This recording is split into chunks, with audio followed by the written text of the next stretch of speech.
जो इस्लाम में मानते हैं। आमीन। मसीह के अजीम जलाली नाम में आप सबको सलाम। खुदावंद के शुक्रगुजार हैं जिसने ये कीमती वक्त हमें बख्शा है कि हम उसकी पाक हुजूरी में जमा हैं। जैसा कि बहन ने बताया कि 7 कलमात बयान किए जा चुके हैं। मैं इन कलमात पर बात नहीं करूंगा। मैं खुदावंद यीशु मसीह की मसलूबियत पर बात करूंगा। किस पर बात करूंगा? खुदावंद यीशु मसीह की मसलूबियत पर, यानी निजात दहिंदा की मसलूबियत पर। मेरे साथ एक हवाला निकालिए, पहला पत्रस उसका 3रा बाब। पहला पत्रस 3रा बाब 18वीं आयत।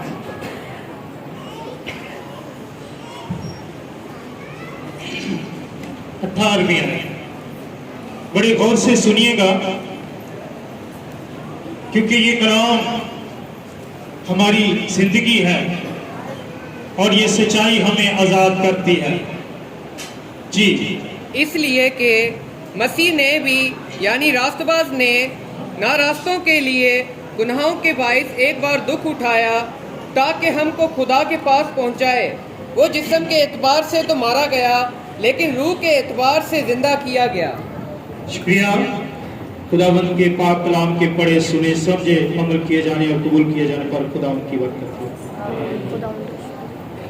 जो हवाला हमने पढ़ा है, क्या सबने सुना? ऊपर जो बेटी बेटियां बैठे हुए हैं, क्या आपने भी ये हवाला सुना है? मेरे साथ मिलकर ये हवाला पढ़िए।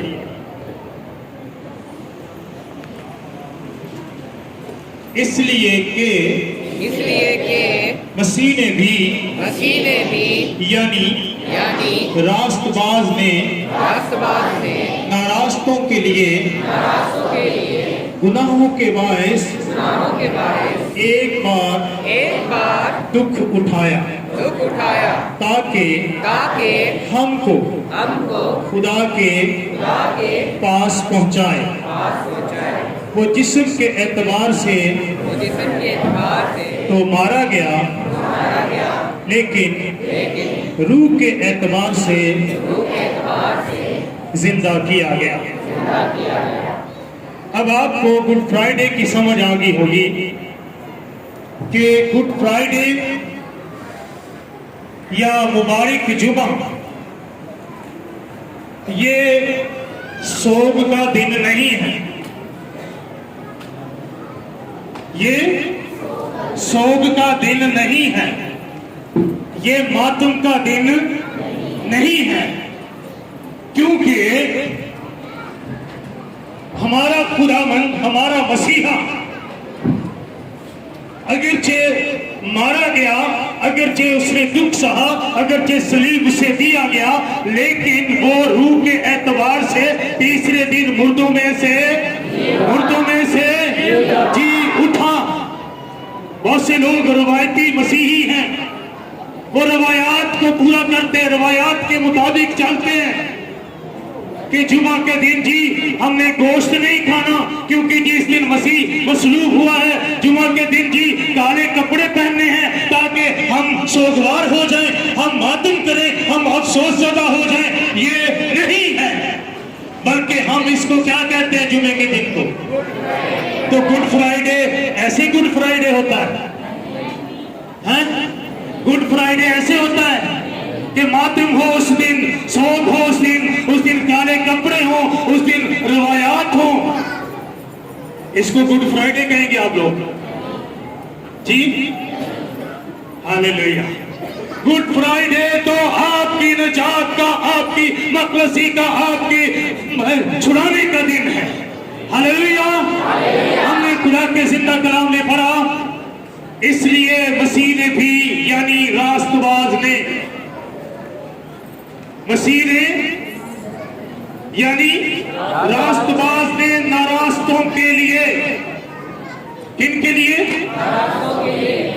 नारास्तों के लिए, गुनाहगारों के लिए, बदकारों के लिए, ज़िनाकारों के लिए, ऐबदारों के लिए, नाफरमानों के लिए, सरकशों के लिए, जो खुदा के हजूर से निकाले गए थे, गुनाह के सबब से वो मौत और हलाकत में चले गए थे, गुनाह के सबब से जिंदगी उनसे छीन गई थी, मौत वारत हो गई थी, दुख मुसीबत ने, परेशानियां उन पर आ गई थी, हर तरह की बीमारियों ने उन्हें चारों तरफ से घेर लिया था, इब्लीस उन पर हुकूमत कर रहा था, वो गुनाह के शिकंजे में जकड़े जा चुके थे, गुनाह की कुव्वत और गुनाह की कैद में, गुनाह की पावर में आ चुके थे। लेकिन खुदावंद यीशु मसीह निरास्तों के लिए एक बार, निरास्तों के लिए गुनाहों के बाद एक बार उसने क्या किया?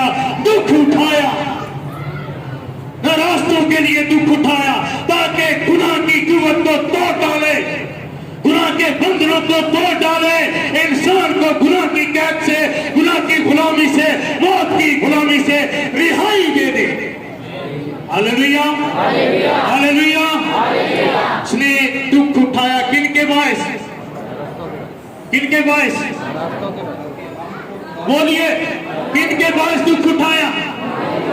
हम गुनाहगारों के बायस, हम नारास्तों के बायस क्यों दुख उठाया? ताकि हमको खुदा के पास पहुंचाए, क्योंकि हम खुदा की हजूरी से, खुदा की हजूरी से, उसके वजह से गायब थे। ये सलीब है, ये यीशु मसीह की असलूबियत है, हमें खुदा के पास पहुंचाने के लिए, खुदा के पास ले जाने के लिए, खुदा की हजूरी में दाखिल करने के लिए, आगे हाजिर की खुशियां, आराम लुटाने के लिए, जिंदगी लुटाने के लिए उसने एक बार दुख उठाया। Hallelujah, praise the Lord. खुदावंद के नाम को चला। जो भला है उसकी शफ़क़त अबदी है, वो हमारा खुदावंद, हमारा बादशाह है। खुदावंद यीशु मसीह की सलीबी मौत तमाम तारीख़ इंसानी के दो अजीम वाक़यात में से एक है। इस दुनिया की तारीख में दो अजीम वाक़यात हुए, जिनमें से एक यीशु मसीह की सलीब का वाक़या है और दूसरा, वो तुसी दसो, इत्थे पढ़े ऐसे। दूसरा, सलीब के बाद क्या हुआ था? तीसरे दिन मुर्दों में उसके जिंदा होने का, मुर्दों में से जी उठने का वाक़या, ये दोनों वाक़यात ना तो कभी हुए और ना कभी बाद में होंगे, जो यीशु मसीह की सलीब और उसके जी उठने के तारीख के अंदर वाक़यात है। Hallelujah, hallelujah. मेरे अज़ीज़ों, खुदावंद का कलाम हमें बताता है, और मेरे जो इस किस्म के वाक़यात, इस किस्म की बातें पहले कभी ज़बूर में नहीं आई और ना कभी आई, ना कभी। हालेलुया, हालेलुया, जोर से बोले मेरे अज़ीज़ों। ये दिन यीशु मसीह की सलीब मसीहों के लिए, ईमानदारों के लिए एक मरकजी हैसियत रखती है। क्या रखती है? मरकजी हैसियत रखती है, और हमारे ईमान का ये मरकजी भेद है। हालेलुया, मसीह की क़यामत का मौजज़ा हमारे ईमान का दिल है, और मसीह की सलीब हमारे ईमान का मरकजी भेद है, और मसीह का जी उठना हमारे ईमान का दिल है। Hallelujah, hallelujah.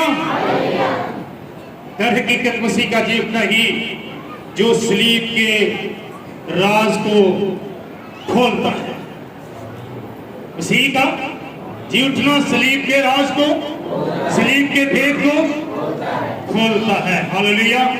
ये खुदा के अब्दी मकसद का मरकज है, जो अब्दी मरकज इब्तिदा से अज़ल से खुदा अपने अंदर अपने दिल में रखता था। ये उसका क्या है? अब्दी, उसके मकसद का अब्दी मरकज है और इंसान की अब्दी निजात की बुनियाद है। हालेलुया। इंसान की अब्दी निजात की बुनियाद, अब तमाम बरकत इससे सादर होती हैं और मिलाकर नस्लें उस पर जाकर मिलेगी। ये खुदा की अजीम तरीन मशवरत है। ये वो गैर मुतज़्ज़ल बुनियाद है जिसे कोई हिला, जिसे कोई हिला। Hallelujah, hallelujah. और इसी पर तख्लीक़े कायनात, इसी पर इसराइल और इसी पर कलीसिया की बरकत का इन्हसार है। हालेलुया। मेरे अज़ीज़ों, इस बुनियाद पर खुदा के मकासद तमीर किए जाते, तमीर किए गए हैं और तमीर किए जा रहे हैं। इसलिए निजात की सुर्ख लकीर पैदाइश से लेकर मुकाशमा तक हमें नजर आती है और सलीब के मतलब को बतदरीज जाहिर करती रहती और करती रहेगी। हालेलुया। मेरे पेश की नबूवत खुदावंद यीशु मसीह के लिए कि वो मसलूब होगा, वो दुनिया जहान के गुनाहों का कफारा देगा, उसके साथ इस तरह का सलूक किया जाएगा। खुदा का कलाम नबियों की मार्फत हम तक पहुंचा कि वो खुलासी देने वाला खुदावंद यीशु मसीह होगा। पैदाइश की किताब से लेकर मुकाशफा तक नबियों की पेशन गोइयों, ज़बूर की किताब आप देखें, ज़बूर की किताब 22वां बाब पूरे का पूरा सलीब मंजर को बयान करता है और इसी तरह यशाया 53 बाब पूरे का पूरा यीशु मसीह की सलीब के मंजर को बयान करता है। और इस तरह से शुरू से ही ये पेशन गोइयां यीशु मसीह के मुतालिक की गई और यीशु मसीह की मसलूबियत के वक्त ये पाया तकमील तक पहुंची। मेरे अज़ीज़ों, खुदा का बंदा पतरस रसूल फरमाता है कि तुम्हारा निकम्मा चाल चलन, पतरस पहला पतरस उसके पहले बाब की 19-20वीं आयत के अंदर, जो बाप दादा से चला आता था, इससे तुम्हारी खुलासी फानी चीजों यानी सोने चांदी से नहीं बल्कि बेऐब बेदाग बर्रे के बेश कीमत खून से, इसका मस्तर जमाना कदीम और अय्याम से था, लेकिन ज़हूर अखीर जमाना में हुआ। Hallelujah, hallelujah. इसी तरह बहुत सारी पेशन गोइयां बयान की जा सकती हैं। मेरे अज़ीज़ों, मैं चंद बातें आप तक पहुंचाना चाहता हूं। कोड़ों की मार,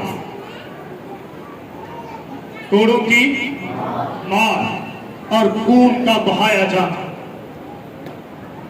कोड़ों की मार यीशु ने क्यों खाई?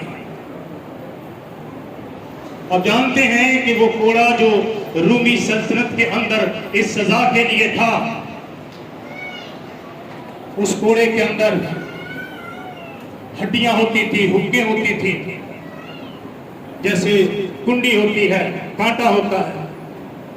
और जब वो सिपाही मारते और मारकर जोर से खींचते थे तो उसके साथ ही गोश्त के रोतड़े खुलना शुरू हो जाते, बोटियां खून के फुहारे चलते थे। कोड़ों की मार ने खुदा ने खाई, कोड़ों की मार उसके बदन पर आई। क्यों?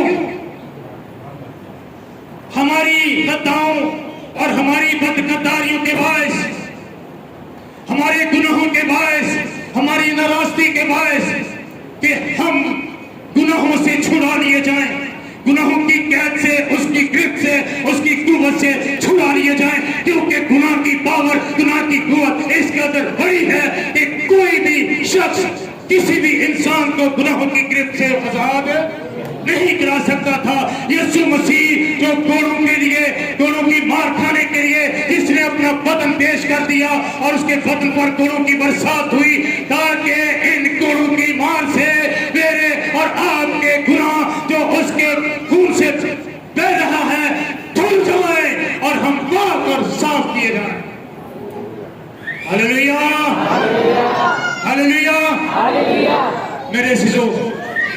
का बंदा यशाया फरमाता है, हमारी खताओं और बदकरदारियों के बायस वो मनुष्य दो जहां घायल किया गया, कुचला गया।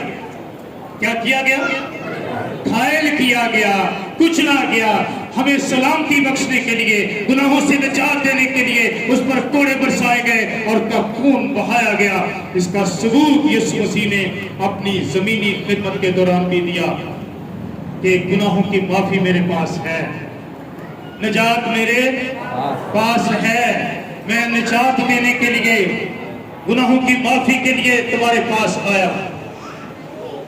जब एक मखलूज को यीशु मसीह के पास लाया गया था तो यीशु मसीह ने उस मखलूज से क्या कहा था? किसी को नहीं पता कि क्या सी मखलूज ਨੂੰ यीशु ਦੇ कदमां च रखा गया सी। उसे कहा, बेटा बेटा तेरे गुनाह माफ हुए, तेरे गुनाह माफ हुए। और जो फकीर फरीसी शरा के आलम थे, जो मजहब के ठेकेदार थे, वो बुड़बुड़ाते हैं, एक दूसरे से कहते हैं ये कौन है जो गुनाह माफ कर रहा है? ये कुफर बकता है, गुनाह खुदा के सिवा कोई माफ नहीं कर सकता। ये क्यों ऐसा कहता है? ये इंसान होकर कैसे गुनाह माफ कर सकता है? कैसे गुनाहों की माफी दे सकता है? कुफर बकता है। इससे पहले कभी उन्होंने नहीं कहा, लेकिन जब यीशु ने कहा तेरे गुनाह माफ हुए, तो फिर उन्होंने कहा ये कुफर बकता है। लेकिन यीशु ने इसका सबूत दिया। तुम्हारे नजदीक आसान क्या है? किसी से ये कहना कि तेरे गुनाह माफ हुए, या ये कहना कि उठ और अपनी चादर उठा और उठा चल फिर। इसलिए कि तुम जानो कि इस जमीन पर, इस जमीन के ऊपर इब्ने आदम को, खुदा के बेटे को, यीशु नासरी को गुनाह माफ करने का एक भी इख्तियार है और बीमारों को उठाने का भी इख्तियार है। हालेलुया। दोनों की मार इसलिए पड़ी कि हमें गुनाहों की माफी मिले और बीमारियों से शिफा मिले। एक ही साथ गुनाहों की माफी और बीमारियों से शिफा इस दोनों की मार से मिले। Hallelujah, hallelujah. मेरे अजीजों, खुदावंद का कलाम बताता है, आइए ज़बूर की किताब देखें, उसकी 89 ज़बूर 89 और 32वीं आयत को पढ़ें। थोड़ा सा वक्त मैं आपका लूंगा, प्लीज माइंड ना कीजिएगा जी। 32वीं आयत 89 ज़बूर जी, पढ़िए जी। तो मैं उनको छड़ी से खता की और कोड़ों से बदकारी की सजा दूंगा। तो मैं उनको छड़ी से कैसे सजा दूंगा? छड़ी से खता की, छड़ी से खता की और कोड़ों से बदकारी की, कोड़ों से बदकारी की सजा दूंगा। ये कोड़े इसलिए पड़े कि मेरी और आपकी बदकारियां, आपकी खताएं, मेरी खताएं यीशु पर चली गई। और खुदा फरमाता है मैं खता से छड़ी से खता की और कोड़ों से गुनाहों की सजा दूंगा। उसने मेरी और आपकी सजा अपने ऊपर ले ली। ये पेशन गोई यीशु पर पूरी हो रही है, कोड़े बरस रहे हैं उसके ऊपर, क्योंकि खता की सजा छड़ी से और कोड़ों से बदकारी की सजा दूंगा। बदकारी की सजा कोड़ों से। बदकारी मेरी, गुनाह मेरे, खताएं मेरी, सजा मेरी और मिल मेरे। यीशु को नहीं है गुनाहगार, तेरी खातिर, तेरे गुनाहों की खातिर, तेरी खताओं की खातिर वो सलीब पर और सलीब के नीचे कोड़े खा रहा है। अजय भी होश नहीं आना, तेनू खुदा दे कोल पहुंचाने ली है। किदे कोल? किसके पास? किसके पास? खुदा से जुदाई कैसे हुई? किसने जुदा किया? गुनाह ने, बदी ने इंसान को खुदा से जुदा किया। यीशु खुदा के पास पहुंचाने के लिए मार खा रहा है, मार खा रहा है, कोड़े खा रहा है। एक वाला और पढ़िए, इमसाल 20 बाब उसकी 30 है। इमसाल 20:30 जी। कोड़ों के जख्म से बदी दूर होती है और मार खाने से दिल साफ होता है। हालेलुया। कोड़ों के जख्म से बदी दूर होती है और दिल मार खाने से साफ होता है। हाय, गीत गाने हैं ना, तेरे मार खाने से यीशु मैंने तेरे खून बहाने से मिली, तो वाकई मिली है कि फंसे पे आ जाएगी, या सिर्फ दौड़ की हद तक ही है कि सिर्फ गा लिया और बल्ले बल्ले जय जय। फंसे गुनाहों च, फंसे बदियां च, तेरी कथाएं तेरे गुनाह मार उसको पड़ रही है। सफाई हमारी हो रही है। ओह हालेलुया, सफाई हमारी हो रही है, दिल हमारे साफ हो रहे हैं। ये गुड फ्राइडे है कि आपको साफ किया गया, आपको माफ किया गया, आपको शिफा मिली। ये गुड फ्राइडे है। ओ गुड फ्राइडे नहीं जरा तुसी बनाते। Hallelujah, hallelujah, hallelujah. आए थोड़ा आगे बढ़ते हैं और मजीद कुछ और थोड़ा सा सीखते हैं। मैं थोड़ा थोड़ा बयान कर रहा हूं ताकि आप उकता ना जाएं, थक ना जाएं। थक तो नहीं गए जी। दूसरी बात, कांटों का ताज, कांटों का ताज किसने पहना? किसने पहना? जो रूमी सिपाही थे उन्होंने बड़े बड़े कांटों के वो टहनियां ली और उनको गोल करके उनको लपेट कर एक बड़ा तंग सा उन्होंने क्या किया, ताज बनाया और यीशु के सर पर रखकर उसको ऊपर से दबाया। ताज कांटों के नहीं होते, ताज सोने के होते हैं, ताज चांदी के होते हैं, ताज खूबसूरती के होते हैं, ताज फूलों के होते हैं। लेकिन यीशु ने कौन सा ताज पहना? तो ताज तो बादशाहों के सर पे होते हैं। किनके सर पे होते हैं?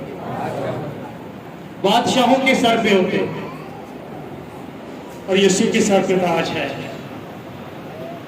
कौन सा ताज? क्यों? क्यों उसने कांटों का ताज पहना? क्यों उसने सर पे कांटों का ताज पहना? मेरे अजीजों, यहां हमारे सर के अंदर एक चीज है। केड़ी? जोर ना बोलो, जिदे जिदे अंदर है दसे। दिमाग। दिमाग ही सारे काम करता है ना। दिमाग फेल हो जाए तो बंदा सारा ही फेल है ना। हाथ पैर भी काम करना छड़ देते ने। की कहते ने जी, इधर दिमाग काम नहीं करता। सुनिए, शुरू में इब्तिदा में इब्लीस ने इसी से फायदा उठाते हुए अपने ख्यालात, अपनी सोच, अपने इरादे, अपने मंसूबे इस दिमाग में डाल दिए और आदम और हवा से उसने अपनी मनमानी करवाई। हमेशा गुनाह इसी ख्याल की सूरत में हमारे दिमाग में आता है और ख्वाहिश बनकर हमसे अमल करवाता है। मेरी बात आप समझ रहे हैं? आज भी इब्लीस इसी तरह हमारे दिमाग में ख्याल डालता है, एक सोच डालता है, एक मंसूबा डालता है और उस मंसूबे पर हमारी ख्वाहिश के मुताबिक फिर वो अमल। हमने जो इस दिमाग के अंदर इब्लीस के कहने पर उन गुनाहों को जन्म दिया, ख्वाहिश हमला हुई और उसने गुनाह जने और गुनाह ने मौत पैदा की। इस इसलिए उसने सर पे कांटों का ताज पहना ताकि इस दिमाग के अंदर से जितने गुनाह हैं, ख्याली गुनाह, जितनी सोचे हैं, बदी की सोचे, वो निकल जाए। इन कांटों के जरिए से खून दे रहा है और दिमाग धुल रहे हैं ताकि साफ हो जाए। Hallelujah, hallelujah.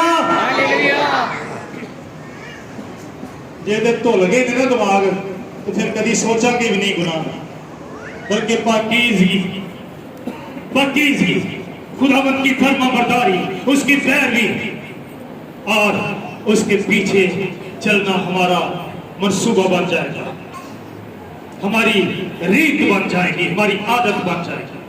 Hallelujah, hallelujah. अब दूसरा पॉइंट इसका ताज का, इसने क्यों पहना? पहली बात आपने सीखी, क्यों पहना? हम दिमाग च कोई फतूर रह जाएगा, जे रह जाएगा ना तो एक कंडिया का ताज फिर तुसी पा लो, फिर लग जाएगा पता कि गुनाह हुंदा की शैर है, कि इसकी सजा की शैर है। आए दूसरी बात की तरफ, हमें इसलिए उसने ये ताज पहना कि हमें खूबसूरत ताज पहना दे। क्या करे? हमें अपनी बादशाही में जब खुदावंद के पास हमें पहुंचाए तो हमारे सर पे कांटों का ताज ना हो, गुनाहों का ताज ना हो, बदी का ताज ना हो, हमारे ज़हनों ख्यालों में ये चीजें ना हो, बल्कि हमारे सर पे खूबसूरत ताज हो जो बादशाही का ताज। Hallelujah, hallelujah. मेरे सो इसलिए उसने ये ताज पहना कि इंसान को गुर्बत से निजात देकर दौलतमंद बनाए। क्या करे? गुर्बत से निजात देकर क्या करे? दौलतमंद बनाए और शाही ताज तुम्हारे सरों पर रख दिया जाए। कितनी खूबसूरत बात है। ये गुड फ्राइडे है या वो गुड फ्राइडे है? काले कपड़े पा लो, मातमवर की शक्ल बना लो, ते बाल भी खिल रहे हो, मुंह भी लिबड़िया गिद्दां दे नाल, ते लोकी पुछण तुहानू की होया? अज जी साडा गुड फ्राइडे। चंगा गुड जे भी, ये वेरी गुड। नो, ये गुड फ्राइडे है कि आपकी जिंदगी बदल रही है, आपकी सोचें बदल रही है, आप एक नए इंसान और नई नेचर आपके अंदर पैदा हो रही है। ये गुड फ्राइडे है। Hallelujah, hallelujah, hallelujah. मेरे सुसो, खुदा की बादशाही में एक बेहतरीन ताज पहनाने के लिए यीशु ने कांटों का ताज अपने सर पे पहना। अब खुदा के फर्जंदों के लिए बेशुमार ताज खुदा के पास हैं जी, बेशुमार ताज। मैं हवाले देता हूं, आप पढ़ लेना बाद में। और पहला, कभी ना मुरझाने वाला सेहरा, पहला ग्रंथियों 9 बाब उसकी 25 हवाले नोट करें, बाद में पढ़ लेना। दूसरा तिमोथियस 5वां बाब उसकी 4थी है, रास्तबाजी का ताज। कौन सा ताज? रास्तबाजी का ताज। मुकाशफा की किताब 4 बाब और उसकी 4थी है, सोने का ताज। हालेलुया। ये दौलतमंद बनाने के लिए उसने पहना कांटों का ताज, ताकि हम ना मुरझाने वाला सेहरा पहने। रास्तबाजी का ताज हमारे सरों पर रखा जाए, सोने का ताज हमारे सरों पर रखा जाए। फिर मुकाशफा 2 बाब और उसकी 10वीं आयत, जिंदगी का ताज। Hallelujah, hallelujah. कौन सा ताज? पहले हमारे पास कौन सा ताज था? मौत का ताज, हलाकत का ताज, जहन्नम का ताज। यीशु ने हमें क्या पहनाया? खुद कौन सा ताज पहना? कांटों का ताज। हालेलुया। जोरदार तालियां बजाएं।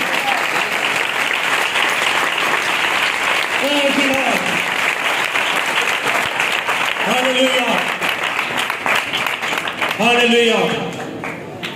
मेरे अजीजों, ये ताज गुनाहों को तर्क करने वालों के लिए और यीशु मसीह पर ईमान और कबूल करने वालों के लिए, जो जान देने तक वफादार रहते हैं, उनके लिए ये ताज है। क्या आप ये ताज पहनना चाहते हैं या वो ताज पहनना चाहते हैं? जी, यीशु ने एक ताज पहना कांटों का, और आपको कितने ताज दे रहा है?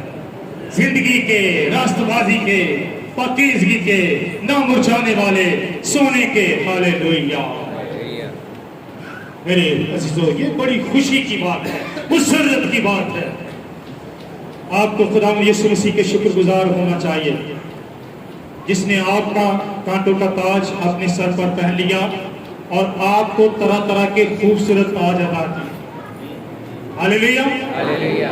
आपको ये एहसास भी होना चाहिए कि ये ताज हासिल करने के काबिल होना किस कदर शानदार हालत हो सकती है, किस कदर अजीम हालत हो सकती है ये ताज हासिल करने के लिए। तो आप आइंदा कोशिश कीजिएगा इस ताज को लेने के लिए, वरना मामला गंभीर हो सकता है या नहीं हो सकता। तीसरी बात बता दूं या रहने आगे चले बताएं? यीशु मसीह को बरहना करके सलीब पर लटकाया गया, दंगा करके। आपको याद होगा कि उसके कपड़ों पर पूरा डाला गया था, कपड़े भी बांटे गए थे। इसका मतलब उसके कपड़े उतार दिए गए थे सलीब पर लटकाने के लिए। बरहना, और ये बरहना होना शर्मिंदगी, नदामत की बात है। बागे अदन की तरफ जाइए, निगाह डालिए। इब्तिदा में जब आदम और हवा ने गुनाह किया तो क्या हुआ, क्या हो गया? बोलिए। उन्होंने देखा कि हम नंगे हैं। कब? जब उन्होंने गुनाह किया, जब उन्होंने खुदा की नाफरमानी की, उनसे रास्तबाजी का लिबास छिन गया और वो नंगे हो गए और खुदा के सामने जाने से शर्माए, छुपते फिर रहे हैं और भागते फिर रहे हैं और खुदा से जुदा हो रहे हैं और शर्मिंदगी महसूस कर रहे हैं। केड़े मुंह नाल खुदा के सामने जाएगा? मेरी और आपकी शर्मिंदगी, वो नाफरमानी का गुनाह यीशु ने अपने ऊपर ले लिया और ये शर्मिंदगी लिए हुए सलीब के ऊपर वो जान दे रहा है। उसके कपड़े उतार कर उसको अलगलीला नंगा करके मसलूब किया गया। मेरे अजीजों, सोचिए, शर्मिंदगी मेरी है ना, छुपता मैं फिर रहा था, लेकिन यीशु ने क्या किया? मेरी शर्मिंदगी को सलीब के ऊपर उठा लिया। हालेलुया, ताकि मैं नंगा ना रहूं। बागे अदन के अंदर वहां पर जानवर सिवा किए गए और उनको कुर्ते पहनाकर अदन से बाहर निकाला गया। अब यीशु मसीह ने अपनी कुर्बानी देकर, अपने आप को सलीब पर कुर्बान कर कर उस राष्ट्रवादी के लिबास को दोबारा हमें वापस लौटा दिया, ताकि जब हम खुदा के पास जाएं, हमारा मसीहा में खुदा के पास ले जाए, तो हम शर्मिंदा के दुलेरी के साथ, जुर्रत के साथ खुदा के सामने पेश हों। Hallelujah, hallelujah.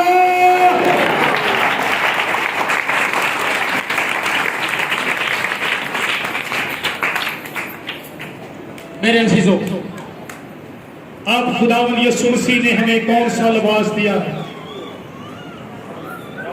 जी, राष्ट्रबाजी का लिबास।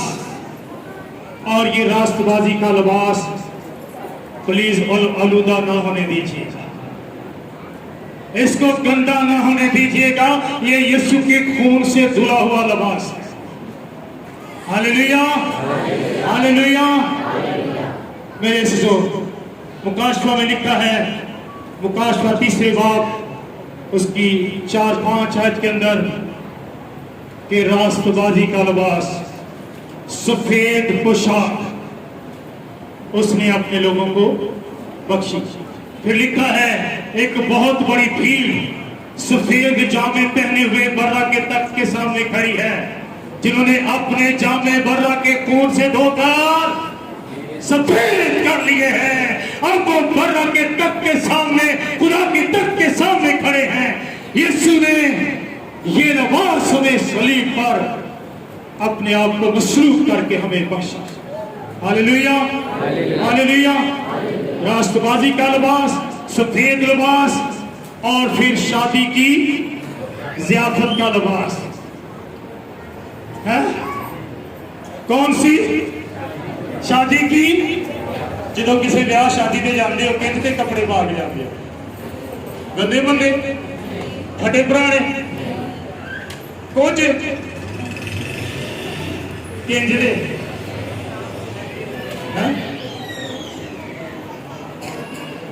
नहायत खूबसूरत कादे भी बोले नहीं बोले कादे भी अच्छे लगी है। हो भी गल है इधर कोई गल आई है। हाँ जी बताइए क्या कह रही है? हाँ वो तो मैंने बताया है, लेकिन क्यों पहनते हैं? एक बेटी ने बताया अच्छे लगने के लिए, बहुत खूबसूरत बात उन्होंने की है। और कौन सी बात है? यस, दिखाने के लिए। उस भैन के कपड़े देखूंगी मेरे बड़े चंगे होंगे, खावांगे आज मेरा टैका होगा सारे नाल बद के। फिर दर्जना ने भी वो लबड़ी है जड़ी सब तो चंगे कपड़े सीधे उनको कितनी भी कीमत है। यीशु मसीह ने आपके लिए अपने आप को छलनी किया, शादी की ज़ियाफत में आपको ले जाने के लिए खूबसूरत ज़ियाफत का लिबास आपको देने के लिए। Hallelujah, hallelujah, hallelujah. और ये हवाला लिख लें, मुकाशवा 19 बाब, हवाले आपने लिख के नोट किए हैं। मुकाशवा 3 बाब 4 से 5 है, फिर मुकाशवा 3 बाब उसकी 18वीं है, 4 बाब 4थी है, 19 बाब 13 है, ये मुकाशवा के हवाले हैं। और शादी की ज़ियाफत 19 बाब उसकी 8वीं है। एक और लिबास, एक और लिबास, ये लिबास सबसे ही बेहतरीन लिबास है, सबसे ही पावरफुल लिबास है। वो कौन सा लिबास है? कुव्वत का लिबास। यस, कुव्वत का लिबास। यीशु मसीह ने अपने शागिर्दों को बताया जब आसमान पर उठाया जाने वाला था, जब तक तुम्हें कुव्वत का लिबास ना मिले इसी यरूशलेम में ठहरे रहो। जब तुम्हें कुव्वत का लिबास मिलेगा तो तुम कुव्वत पाओगे और जमीन की इंतहा तक, यरूशलेम, सामरिया, पूरी दुनिया तक मेरे गवाह होगे। यीशु के गवाह बन जाए। रूह कुद्दस का लिबास लेकर, इस लिबास को पहनकर फिर कोई खौफ, कोई खतरा नहीं होगा, कोई कुव्वत आपके सामने ठहर नहीं सकेगी। अपनी कितना भी जोर लगा ले, वो आपको कभी शिकस्त है, क्योंकि आपके पास कौन सा लिबास है? कुव्वत का लिबास, कुव्वत का। हालेलुया, रूह कुद्दस का लिबास। हालेलुया। मेरे सिसो बहुत सी बातें हैं बयान की जा सकती हैं। हाथों पैरों में कील, हाथों पैरों में कील लगे। गुनाह किन हाथों ने किए? किन पैरों से हुए? दसो ना कभी गुनाह नहीं किया? मैनू तो लगता है बस ठीक ही हो गया काम है। हालेलुया। क्यों नहीं डॉक्टर साहब, काम ठीक नहीं हो गया? Praise the Lord, hallelujah. यीशु के जलाल के लिए तालियां बजाएं। काम ठीक हो गया। Glory to God, glory hallelujah. यीशु मसीह ने फरमाया, अगर तेरी आंख तुझे ठोकर खिलाए तो उतार कर फेंक दे, तेरा हाथ ठोकर खिलाए तो, तेरा पांव ठोकर खिलाए तो, काना टुंडा लंगड़ा होकर तेरे लिए खुदा की बादशाही में दाखिल होना इससे बेहतर है कि तू दोनों हाथ, दोनों आंखें, दोनों पांव होते हुए जहन्नम में डाल दिया जाए, जहन्नम की आग के अंदर चला जाए। यीशु ने कटवा लिया अपने हाथ और अपने पैर भी, हालेलुया, ताकि हम जहन्नम में न डाले, जहन्नम की आग से बचा लिया जाए। मेरे शिशु, ये खुदावन की मसलूबियत है, खुदावन की सलीब है, ये गुड फ्राइडे है। हालेलुया। इसको गुड फ्राइडे कहते हैं। अगर आपकी जिंदगी में ये बातें हैं तो आपके लिए ये बातें गुड फ्राइडे है। सो मेरे अजीजों, जैसा कि पत्रस में हमने पढ़ा, आए अपने हवाले पर वापस लौटते हैं, इसलिए कि मसीह ने भी यानी रास्तबाज ने नारास्तों के लिए गुनाहों के बायस एक बार दुख उठाया ताकि हमको खुदा के पास पहुंचा। कोई खुदा के पास जाने के लायक था कोई लायक? वो तो सलीब मार के खुदा के पास पहुंचा रहा है। जब एक डाकू की आंखें खुल गई ना, उसने यीशु मसीह की मुस्तकबिल की बादशाही को देख लिया, मुस्तकबिल में झांक लिया, उसने अपनी जिंदगी सिक्योर करने के लिए, अपने आप को सिक्योर करने के लिए यीशु मसीह से कहा, ऐ खुदावन, जब तू अपनी बादशाही में आए तो मुझे उसने याद करने के लिए कहा। यीशु ने कहा, आज ही तो मेरे साथ विश्वास में होगा वो सलीब पर भी।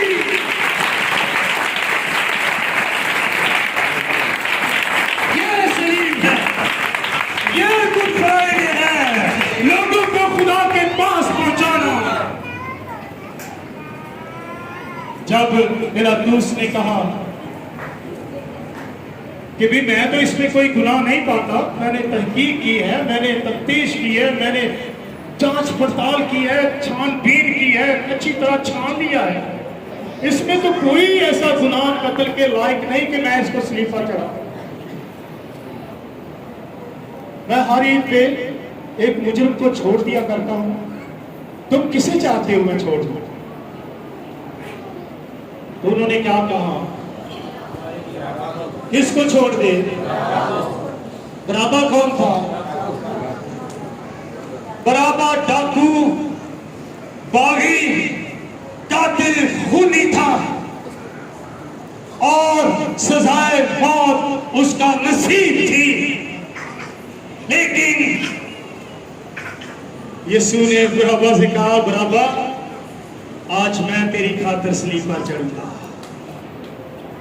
आज मैं तेरी मौत मरूंगा, तुझे आज छोड़ दिया जाएगा। बराबा को क्या किया? छोड़ दिया गया। बराबा छोड़ दिया गया, मौत से बच गया, जिंदगी उसको मिल गई। उसने घर जाकर बताया होगा, मोहल्ले में बताया होगा, क्या बताया होगा? वो लोग तो कहते होंगे, तेनू तो सजाए मौत मिली ही, तू किवें आ गया? उसने कहा, मेरी खातिर, मेरे इन गुनाहों की खातिर यीशु मसीह मसलूब हो रहा है, वो जान दे रहा है मेरी खातिर, और मेरी जान उसने बचाई। Hallelujah, hallelujah. जब यीशु मसीह ने सलीब पर दम तोड़ा, जान दे दी, और जान, रूह उसमें से निकल गई, वो मर गया, तो उस वक्त क्या हुआ? चट्टानें तिरक गई, हैकल का पर्दा फटकर दो हिस्से हो गया, और बहुत सारे मुकद्दसों की कब्रें खुल गई और वो जिंदा हो गए। और यीशु मसीह के जूटने के बाद बहुतों को शहर में दिखाई। यीशु मर गया और मुर्दों को जिंदगी दे गया। हालेलुया, ये गुड फ्राइडे है मेरे अज़ीज़ों। आज भी यीशु मुर्दों को जिंदगी दे रहा है। यीशु मसीह की सलीब, उसकी मौत मेरी और आपकी जिंदगी है। मेरे और आपके गुनाहों की माफी है, मेरी और आपकी निजात है। उसकी मौत मुझे जिंदगी दे गई, क्योंकि लिखा है ताकि हमको किसके पास पहुंचाए? खुदा के पास। वो जिस्म के एतबार से तो मारा गया, लेकिन रूह के एतबार से, रूह के एतबार से जिंदा किया गया। आज भी हमारा यीशु जिंदा है, इसलिए हम कोई मातम नहीं करते, कोई काले कलोटे कपड़े, सोगवारी के कपड़े नहीं पहनते, क्योंकि वो कब्र में नहीं है, सलीब पर नहीं है, बल्कि कहाँ है? आज भी वो जिंदा आसमान पर है। आए अपने स्वरों को झुकाएं और उसकी शुक्रगुजारी करें। आज जो गुनाह में जिंदगी